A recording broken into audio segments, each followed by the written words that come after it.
पहले 80-90 साल के लोग हो जाते थे, वो वॉक भी करते थे, खेतों में काम करते थे, अपने घर के काम करती थी औरतें, सहन धो रही होती थी, बुढ़ापे में भी काम करी होती थी। चूल्हे के लिए देखें जो पुराने आप देखें जितने भी लोग हैं, जो गांव के भी लोग हैं, उनके चूल्हे जो हैं वो ईंटियाँ सारी नीचे लगी हुई होती हैं, वो कोयले पे आग में खाने पका रहे होते हैं, तो उकड़ू बैठती हैं, बार बार उकड़ू उठती हैं, ठीक है। और मैं आपको बताऊं जो वॉशरूम्स होते हैं उनके, वो वॉशरूम भी ये बैठने वाले सिटिंग वाले नहीं होते हैं गाँव में, रूरल एरियाज़ में।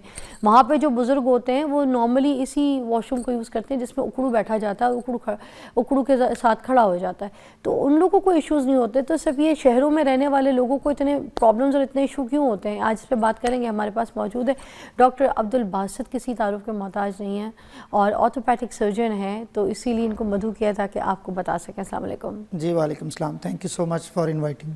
Thank you for coming. मुझे बताइएगा कि जो हड्डियां हैं हमारी, ये किन वजहों से कमज़ोर हो जाती हैं, इसके रीज़न्स क्या क्या होते हैं? देखिए, कोई भी जो बोन है, जिस तरह आपने बात की ना, बड़ी अच्छी आपने एक बात की है। हमारे एक टीचर थे, वो ये कहते होते थे कि अक्सर कहा जाता है कि गिरने से बुज़ुर्ग की हड्डी टूट गई है। वो गिरने से बुज़ुर्ग की हड्डी नहीं टूटती, हड्डी टूटने से बुज़ुर्ग गिरता है। ये बेसिक फिनोमेना होता है आम तौर पे। बोन जो है उसके डिफरेंट पार्ट्स हैं। वो एक ऐसा टिश्यू है जो उम्र के साथ साथ जो भी उसमें प्रॉब्लम्स आते हैं वो रीग्रो करता है।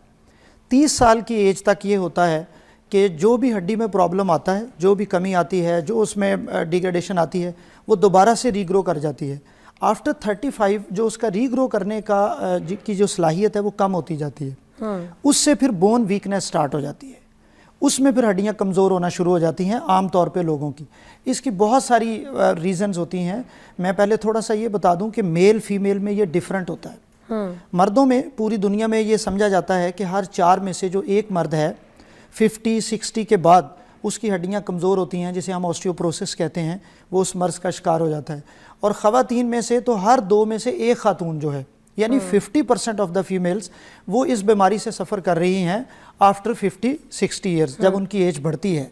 अब इसकी रीज़न्स बहुत सारी होती हैं, जिस तरह आपने पूछा कि इसकी वजूहात क्या होती हैं। जो रीज़न्स हैं उसमें ख़वातीन में जो रीज़न्स आती हैं, एक बहुत बड़ा फैक्टर आता है उनमें, जब माहवारी बंद होती है, पोस्ट मेनोपॉज़ल जिसे हम कहते हैं, तो उनका एस्ट्रोजन लेवल कम हो जाता है। किस एज से? ये 50 के बाद जब उनकी हार्मोन लेवल कम होता है, एस्ट्रोजन का लेवल, तो फिर उनकी बोन डेंसिटी कम होने शुरू हो जाती है। उससे फिर उनकी हड्डियाँ कमज़ोर होना शुरू हो जाती है, नंबर 1। नंबर 2, ख़वातीन में मोटापा मर्दों की निस्बत ज़्यादा होता है। नंबर 3, ख़वातीन की जो बोन्स हैं वो मर्दों की निस्बत पतली होती हैं, थिन होती हैं। इसलिए भी उनमें ये प्रॉब्लम बढ़ जाता है बढ़ती हुई उम्र के साथ। क्वालिटी का भी फ़र्क होता है, बोन क्वालिटी का भी फ़र्क होता है, और फिर उनकी हाइट का भी फ़र्क होता है। ओवरऑल फीमेल की हाइट जो है वो एक मेल की निस्बत जनरली कम होती है। उस वजह से भी उनका पूरा स्केलेटल जो होता है ना, जिसे हम ढांचा कहते हैं, वो कमज़ोर भी होता है, थिन भी होता है और छोटा भी होता है। इस वजह से उनमें ये मर्ज बढ़ने के चांसेस बढ़ जाते हैं। इसकी इब्तिदाई अलामत क्या क्या होती हैं? कैसे पता चलेगा इंसान को कि हमारी हड्डियां जो देखिए, इसकी कोई ख़ास अलामत इस तरह से हम नहीं कह सकते, लेकिन कुछ अलामत होती हैं जिससे आपको पता चलता है। मसलन आपकी बॉडी में दर्द हो रहा है और आपकी उसकी कोई बहुत वाज़े रीज़न नहीं है। जैसे बड़ी कॉमन जो एक कंप्लेन होती है वो होती है लोअर बैक पेन।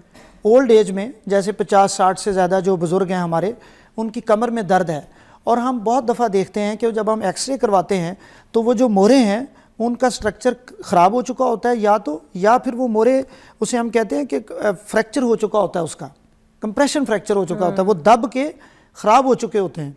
उस वजह से उन्हें दर्द आ रही होती है ऑस्टियोपोरोसिस की वजह से। एक तो ये अलामत होती है। दूसरी बड़ी अलामत ये होती है कि अगर आप मामूली सी किसी चोट के नतीजे में आपकी हड्डी टूट गई है, जैसे अक्सर जो हमारे पास पेशेंट्स आते हैं ऑर्थोपेडिक्स में, वो ये आते हैं कि बड़ी कॉमन एक प्रेजेंटेशन होती है, 60 साल 65 साल एज है, बुज़ुर्ग हैं, नमाज़ पढ़ने के लिए उठे हैं, वाशरूम गए हैं, वज़ू कर रहे हैं, गिरे हैं, कूल्हे की हड्डी टूट गई है। ये बहुत कॉमन है। और कूल्हे की हड्डी टूटने की सबसे ज़्यादा वजह यह भी बनती है क्योंकि ये वो एरिया होता है जिसमें ऑस्टियोपोरोसिस का असर सबसे ज़्यादा आ रहा होता है बॉडी में, वर्टिब्री में, मोरों में और कूल्हे की हड्डी में, और इन जगहों में ज़्यादा आता है। फिर ये वाली अलामत आती हैं, या बाज़-औक़ात ये होता है कि आपकी फैमिली हिस्ट्री होती है, उसमें भी ये चीज़ आ रही होती है, तो इससे हम इसको चेक कर सकते हैं। लेकिन जनरलाइज्ड आप ये चेक कर सकते हैं कि 50 के बाद आपको ये प्रॉब्लम होना ही होना है, इसलिए आप अपने डॉक्टर से, अपने हेल्थ केयर प्रोवाइडर से अपना चेकअप करवाएं। टेस्ट भी होते हैं इसके, बोन डेंसिटी का टेस्ट होता है, दीगर टेस्ट जो करवाते हैं उससे पता चलता है कि जी ऑस्टियोपोरोसिस है या नहीं है। भला डॉक्टर से रिकमेंड करवाएं या किसी लेबॉर्ट्री में चले जाएं, विटामिन डी का टेस्ट हो जाता है। एक पेशेंट मेरे पास आए जो विटामिन डी हर हफ्ते ले रहे थे, जब उनका टेस्ट करवाया तो उनका विटामिन डी 110 था।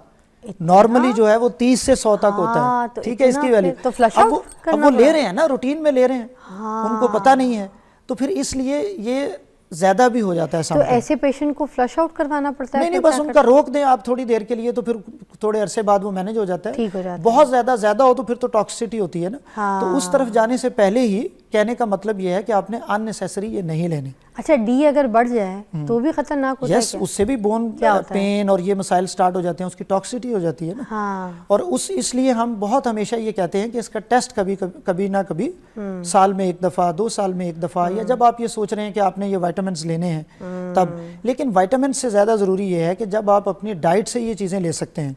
जैसे आजकल तो मौसम है डाइट का, फिश बहुत अच्छा सोर्स है विटामिन डी और कैल्शियम का।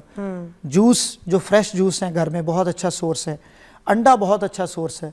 फिर एक चीज़ बड़ी ख़त्म हो रही है हमारे यहाँ, चीज़ बहुत अच्छी चीज़ है बच्चों के लिए, जो किसी भी किस्म की, हाँ जी, किसी भी किस्म की। अब तो मार्केट से आपको मिल जाती हैं, मुख्तलिफ नामों से ब्रांड्स की अवेलेबल हैं। वो आप अपने बच्चे को घर में होममेड बर्गर में, अंडे में, उसमें शामिल करके उसको दें।